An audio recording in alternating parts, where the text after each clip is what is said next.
ज्ञान और धर्म को नई दिशा देने वाले महात्मा बुद्ध का जन्म 563 ईसा पूर्व गंगा के मैदानी भाग में नेपाल के लुम्बिनी यानी कपिलवस्तु नामक स्थान पर हुआ था। बुद्ध का जन्म रोहिणी नदी के किनारे बसे शाक्य वंश में हुआ था। उनके पिता सुदोधन और माता माया देवी थी। बालक बुद्ध का भविष्य जानने के लिए एक दिन विद्वान एवं साधुओं को बुलाया गया। संतों ने बताया कि यह बालक तो चक्रवर्ती सम्राट होगा और पृथ्वी पर राज करेगा। समस्त जीवों के कल्याण के लिए इस बालक ने जन्म लिया है। स्वयं धर्मराज इस पृथ्वी पर अवतरित हुए हैं। यह गरीब, दुखियों, असहायों को कष्टों से मुक्ति दिलाएगा। विद्वानों और ब्राह्मणों ने बालक का नाम सिद्धार्थ रखा, जिसका अर्थ है वह बालक जिसका जन्म सिद्धि प्राप्ति के लिए हुआ हो। बौद्धिक और आध्यात्मिक विषयों में सिद्धार्थ की बहुत रुचि थी। उनके गुरु विश्वामित्र ने उन्हें वेद और उपनिषदों की शिक्षा दी। राज्यसभा की बैठक और सभाओं में उपस्थित होकर उन्होंने शासनकाल की शिक्षा ली। सिद्धार्थ सभी बच्चों की तरह चंचल नहीं थे। उनका बाल स्वभाव उदासीन था। वह बचपन से ही वृक्ष के नीचे बैठकर दुनिया के रंग ढंग पर चिंतन किया करते थे।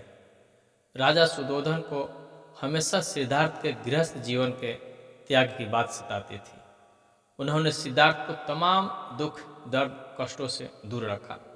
राजमहल में तमाम सुख सुविधाएं, भोग विलास की वस्तुएं सिद्धार्थ के लिए उपलब्ध कराई गई, ताकि सिद्धार्थ गृहस्थ जीवन का त्याग करके संन्यास न ले। 547 ईसा पूर्व 16 वर्षीय सिद्धार्थ का विवाह राजकुमारी यशोधरा से हुआ। यह विवाह इसलिए किया गया ताकि सिद्धार्थ पारिवारिक मोह माया में बंध जाए और वो संन्यास ग्रहण ना कर सके। परंतु सिद्धार्थ कभी भोग विलास की चीज़ों को अपने ऊपर हावी नहीं होने दिए। सिद्धार्थ अपनी पत्नी से ढेर सारी ज्ञान की बातें किया करते थे। उनका कहना था कि पूरे संसार में केवल स्त्री ही पुरुष के आत्मा को बांध सकती है। इसी बीच यशोधरा ने पुत्र राहुल को जन्म दिया। सिद्धार्थ महल में रहकर भी वह बाहरी दुनिया के बारे में चिंतन के कारण भोग विलास की चीज़ों का आनंद उन्हें फीका लगता था तथा पारिवारिक मोह माया को कभी अपने लक्ष्य प्राप्ति के मध्य आने नहीं दिया। कभी कभार सिद्धार्थ महल के बाहर घूमने के लिए निकलते थे ताकि वो दुनिया देख सके। एक बार उन्होंने रास्ते पर चलते हुए एक वृद्ध कमजोर व्यक्ति को देखा जो झुककर चल रहा था। उसकी आंखें धंसी हुई थी। यह दृश्य सिद्धार्थ के मन को काफी विचलित करने वाला था। इससे उन्हें दुनिया की दुखों का अंदाजा हो गया। फिर उन्होंने एक बीमार व्यक्ति को देखा जो दर्द के कारण चिल्ला रहा था। उसके शरीर कांप रहे थे। तब उन्होंने रोग क्या होता है इसे जाना। इस दृश्य से वह काफी दुखी हुए। उन्हें सभी भोग विलास की चीजें व्यर्थ लगने लगी। कुछ दूर और आगे जाने पर उन्हें एक शव दिखाई दिया जिसे 4 लोग कंधे पर रखकर ले जा रहे थे और उसके परिवार के लोग विलाप कर रहे थे। इस समय उन्हें जीवन और मृत्यु का ज्ञान हुआ।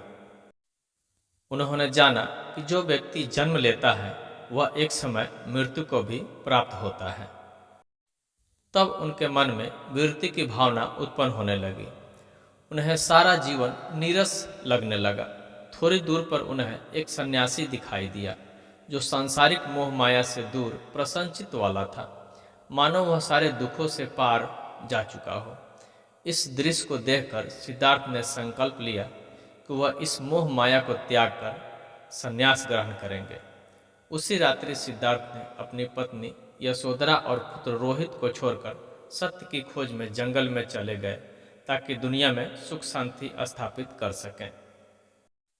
सिद्धार्थ परम सत्य और शांति की खोज में गया के समीप उर्विल्लव के जंगलों में पहुंच गए।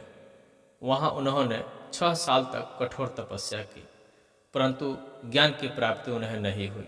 तपस्या के दौरान उनका तेजस्वी शरीर नर कंकाल बन गया, मानो मृत्यु उनके समीप हो। तभी जंगल के पास रहने वाले एक चरवाहे की बेटी सुजाता ने सिद्धार्थ को खीर खिलाई। जिससे उनके शरीर में खोई हुई शक्ति का वापस संचार हुआ। फिर सिद्धार्थ ने कठोर तपस्या का मार्ग त्यागने का निर्णय किया। 528 ईसा पूर्व पूर्णिमा की रात 35 वर्षीय सिद्धार्थ पीपल के पेड़ के नीचे ज्ञान की प्राप्ति हुई। उस पीपल के वृक्ष को बोधि वृक्ष के नाम से जाना जाने लगा तथा गया में स्थित इस स्थान को बोध गया के नाम से जाना जाने लगा। महात्मा बुद्ध का उपदेश मानव जाति के हित के लिए था। उन्होंने अपना पहला उपदेश सारनाथ में दिया था तथा वहाँ 5 मित्रों को अपना अनुयायी बनाया तथा उन्हें भी धर्म के प्रचार के लिए भेज दिया। महात्मा बुद्ध ने सभी दुखों के कारण और निवारण के लिए अष्टांगिक मार्ग बताया तथा तृष्णा को सभी दुखों का कारण बताया। महात्मा बुद्ध ने अहिंसा का समर्थन किया, पशु हत्या का विरोध भी किया।